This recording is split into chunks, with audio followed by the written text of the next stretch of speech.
Hello, everybody. This is Stan the Daisy Sniper, and I'm going to do a video that I've never actually tried to do before. I'm going to do a review of 1.27 Sakhal. Sakhal is, to put it bluntly, a controversial map, I guess. This is not normal DayZ for a lot of people.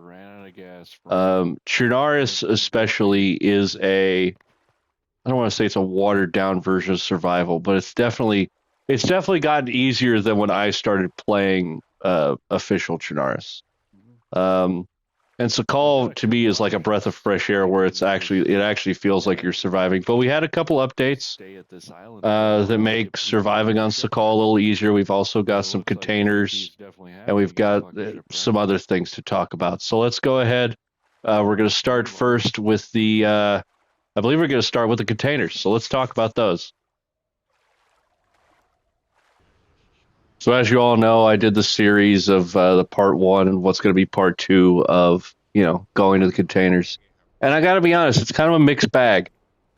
Some of the containers are good. Some of the containers are bad. Like here's a bad one. There's a Vicar and DMR mags in there. It seems like these are luck of the draw and a little random like this. Like this was the greatest ever. M4 DMR in the same container. Like that's great. I'm not necessarily hating on the containers necessarily. The container keys actually last a lot longer than I thought they would. They last about 4 uses.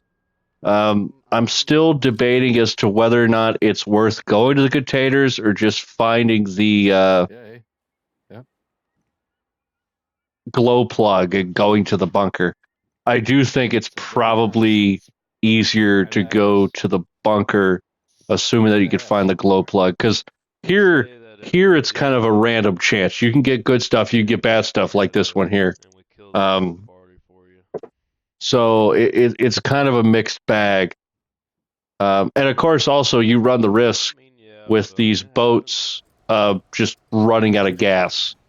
So I still think, while this is cool, while the containers are cool and it helps with the map in general, but I still think the bunker is probably a better option, especially if you're a solo like myself. Well, let's talk about the main reason for the season. The containers are cool, but in order to get the keys to the containers, you have to go to the Shipwreck. The Shipwreck, to me, seems like PvP spot number one. I've gotten into a couple fights, as you're going to see in part two of the Sakhal series. But the shipwreck's pretty cool. You do need the boat, at least from what I can understand, to get to the shipwreck. I would like to actually do a challenge later on after I get Sakhal more or less figured out, to where if you had 2 dry bags filled with firewood, could you run from like the southern tip of the peninsula and make it? You probably can. I would assume that most people aren't going to try that because you die. I mean, you lose health really quickly for hypothermia in this game. But the shipwreck, I think, is actually a better option than the containers. You could find Lamasses here. You could find a lot of 5.56 ammo. You could find M16s here. You could find some mags. Doesn't look like you get 30-round mags, 40-round mags, or 60-rounders on the shipwreck. It obviously also you don't get like any, for example, AKM stuff. It seems to be all NATO and Western stuff. The grenade launcher already spawns here as well.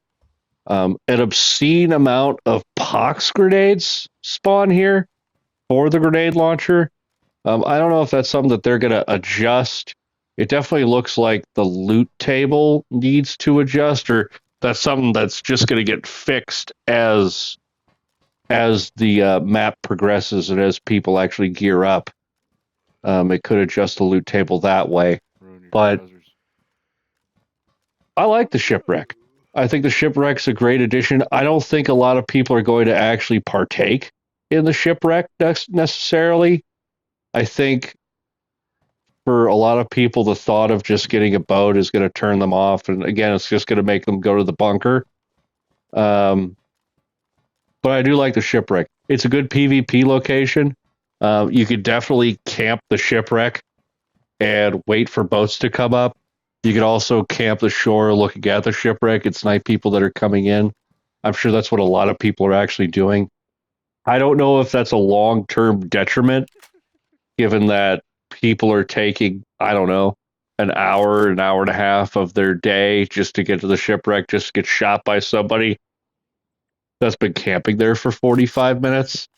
But the Shipwreck, at least as a loot location, I think is worth it. I do. It depends on if you're good enough with the AK-74 or not. If you're not good with the AK-74 aiming wise, then you definitely need to come to the Shipwreck. If you're good with the AK-74 and you could just loot Peninsula and you're technically geared at that point and you don't want a grenade launcher, I could see you not even trying for the Shipwreck. But as a point of interest, it's pretty cool.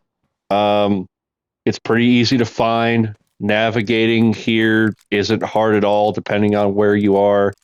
There are boats that spawn on the peninsula, which is great. And there are also spawn points everywhere else on the map, which is great. It does look like the boats spawn a little more frequently, which is definitely going to help the Shipwreck and the containers being used.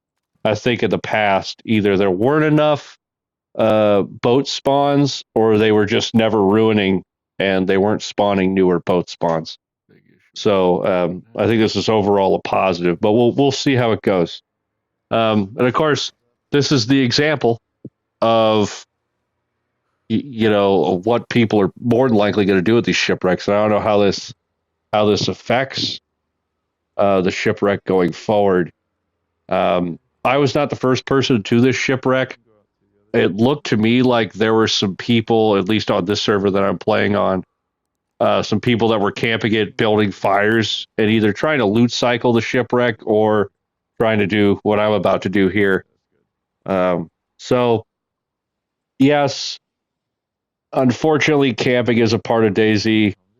I'm guilty of it. You're guilty of it. We've all done it. But I don't know if this turns people off.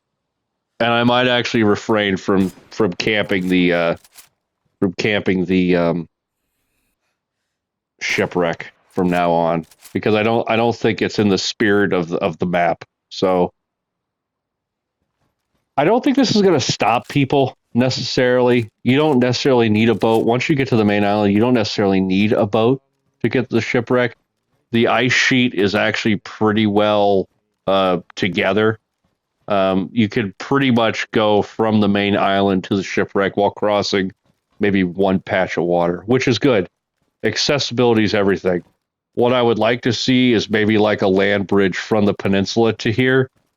Even though that would be a sniper's paradise, it's an option for these guys who just either can't find a boat or just don't have the time. Of course, if you're playing DayZ, I'm assuming that you have a decent amount of time to play this game. Sorry if I'm just rambling, but these are just, me. I'm one take Stan. Like these are just my thoughts. So yeah, I mean the Shipwreck. I like the Shipwreck as a point of interest. I think there's going to be some good clips coming out of here of some fights that are going to happen, which is great. I mean that at least content wise is wonderful. I mean, like this guy. I mean, this is the kind of fighting you're not going to get anywhere else. So this is what gets me excited, especially about Sakhal. It's definitely got a ways to go. It's not perfect. It's definitely got to be ironed out a little bit. Some of the spawns are kind of weird, but it's getting there. It's got a better chance than Livonia ever had, in my opinion. I don't think Livonia had a chance. And then this last clip, we're just going to talk about the heat buff. The heat buff seems to be lasting longer. I wouldn't necessarily say like twice as long as the previous heat buff. But I am noticing that the heat buff does last longer. I would say if the first heat buff lasted 10 minutes, for example, it seems like the heat buff's lasting 15. I'm sure Wobo's got a better handle on this than I do. I'm just giving you, my feelings on it, given the 5,000 hours I have, the couple hundred hours I have playing in Sakhal for the short time that it's been up, and just what I've noticed that's different. I think overall the update was a success. I think it accomplished a lot of what they want to do, and we'll see what happens in subsequent patches. If you like this content and you want to see more of it, please consider subscribing to the channel. Thank you guys for listening to my voice if you guys stayed this long, and I will see you guys in the next video.